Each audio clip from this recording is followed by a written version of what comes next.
Everyone, मैं अनुभव यादव आप सभी का स्वागत करता हूं अनुभव एकेडमी के इस वीडियो लेक्चर में, जिसमें हम लोग बात करेंगे प्रेसिडेंसी यूनिवर्सिटी एक entrance exam PUMDET MSc life science 2018 के क्वेश्चन आंसर के बारे में, उससे रिलेटेड कुछ फैक्ट के बारे में। इसके पहले हमने बात किया था, क्वेश्चन 20 तक बात कर लिया था। आज हम लोग 30 से स्टार्ट करेंगे और 21 से 30 तक बात करेंगे इसमें हम लोग। ओके, अगर आप किसी भी MSc बायोसाइंस एग्जाम का प्रिपरेशन कर रहे हैं, चाहे वो गेट बी हो, JNU, BHU या फिर किसी भी एग्जाम का प्रिपरेशन कर रहे हैं, तो आपके लिए बेनिफिशियल रहने वाला है। तो इन्हें आप कंप्लीट देखिए। हम लोग 10 मिनट के अंदर ही इस वीडियो को रखेंगे और इसको देखेंगे। देखिए पहला क्वेश्चन क्या कहता है, what kind of sound does a bat emit during echolocation. देखिए इकोलोकेशन के दौरान चमगादड़ किस तरह के साउंड को प्रोड्यूस करता है। क्या होगा इसका राइट आंसर? आपके सामने ऑप्शन है, या बिल्कुल सही, गुड गुड। राइट आंसर क्या होगा? Ultrasound, ultrasonic sound. Okay, option A is right answer. देखिए इकोलोकेशन क्या होता है, इकोलोकेशन चमगादड़ क्यों निकालता है, तो वो रास्ते में किसी ऑब्जेक्ट को डिटेक्ट करने के लिए, इंक्लूडिंग फूड या किसी भी चीज को डिटेक्ट करने के लिए ये साउंड को प्रोड्यूस करता है। और किससे निकालता है? तो लार्निक्स से या वॉइस बॉक्स से निकालता है। देखिए सिंपली यहाँ पर कुछ दिया हुआ है कि कुछ ऑर्गेनिज्म कितने फ्रीक्वेंसी का साउंड को निकालता है। तो अगर नॉर्मल साउंड है, ऑडिबल रेंज का या हियरिंग रेंज का जो होता है 20 to 20 किलो हर्ट्ज के कैटेगरी में हम लोग रखते हैं।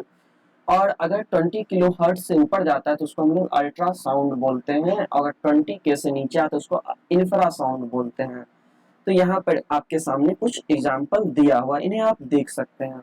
Okay, now next question, decomposer food chain begins from. क्या चीज से शुरुआत होता है डिकम्पोजर फूड चेन का? डेड ऑर्गेनिक मैटर से, कार्निवोर से, हर्बीवोर से, डेट्रिटस से। या बिल्कुल सही, A is the right answer. Detritus से ही कार्निवोरस का ये डिकम्पोजर का फूड चेन स्टार्ट होता है। ओके, यहाँ पर देखिए लिखा हुआ है सारा चीज, इन्हें आप देख सकते हैं। Okay, species with a disproportionately large effect on its environment relative to its abundance is known as। क्या कहलाता है? डोमिनेंट स्पेसीज, अम्ब्रेला स्पेसीज, यह इंडिकेटर स्पेसीज या फिर कीज स्टोन स्पेसीज। क्या होगा राइट आंसर? या डोमिनेंट बिल्कुल नहीं होगा। राइट आंसर क्या होगा? Option B is right answer. Okay, देखिए कीस्टोन स्पेसीज कहते किसको हैं? और टू इट्स अबेंडेंस। ठीक है, यहाँ पर लिखा हुआ है सारा चीज।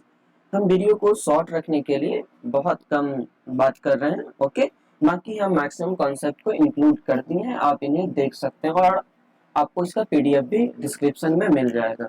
ओके, डोमिनेंट स्पीसीज के बारे में भी लिखा हुआ है।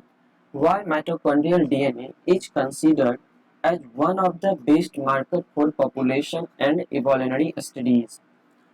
क्यों इसको हम लोग माइटोकॉन्ड्रियल DNA को एक बेस्ट बायोमार्कर के तौर पर यूज करते हैं?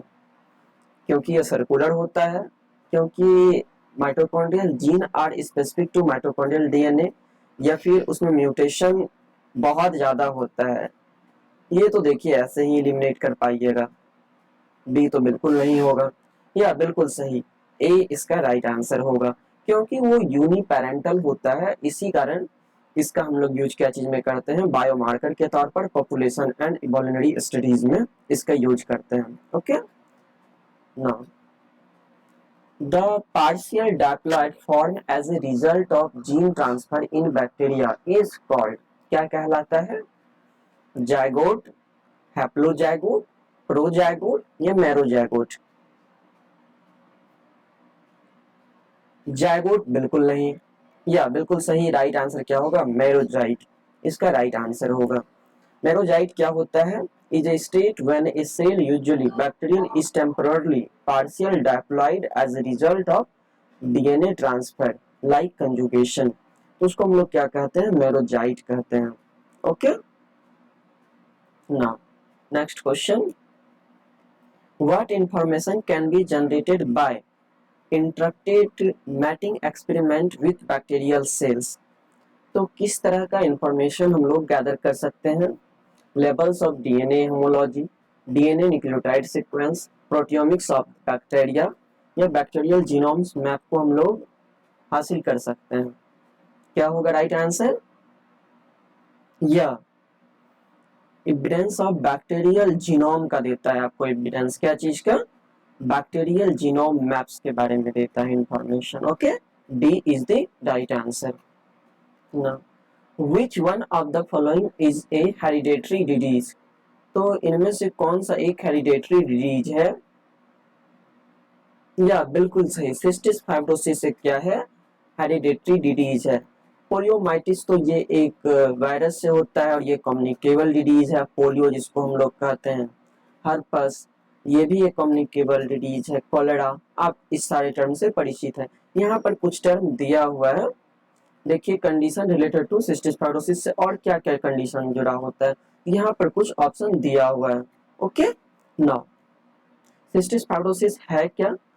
एक जेनेटिक डिजीज है that mostly affect the lungs and digestive system को ये क्या करता है? अफेक्ट करता है। ओके, ये एक पार्टिकुलर जीन में डिफेक्ट होने के कारण आता है, ये सारा चीज है, आप देख सकते हैं इसे। Now based on the first law of thermodynamics which one of the following is correct? इनमें से कौन सा सही है? या C is the right answer. Okay,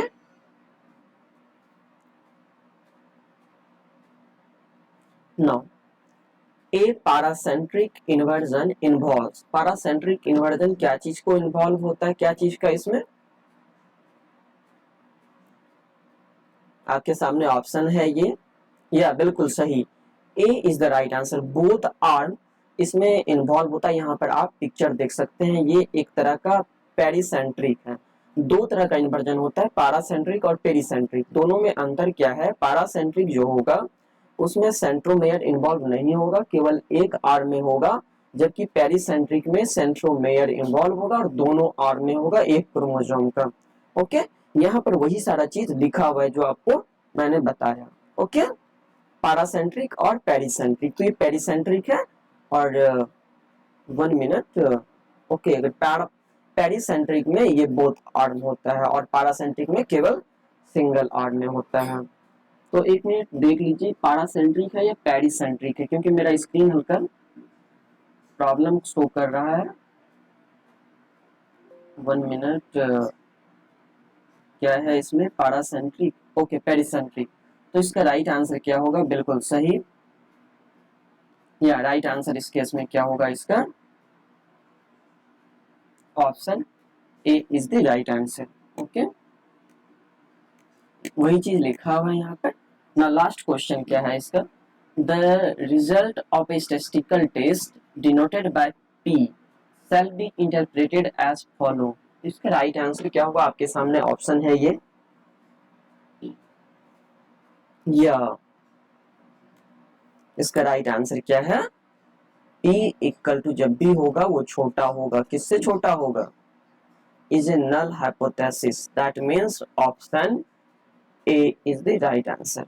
good, चलिए, थैंक यू फॉर लिसनिंग।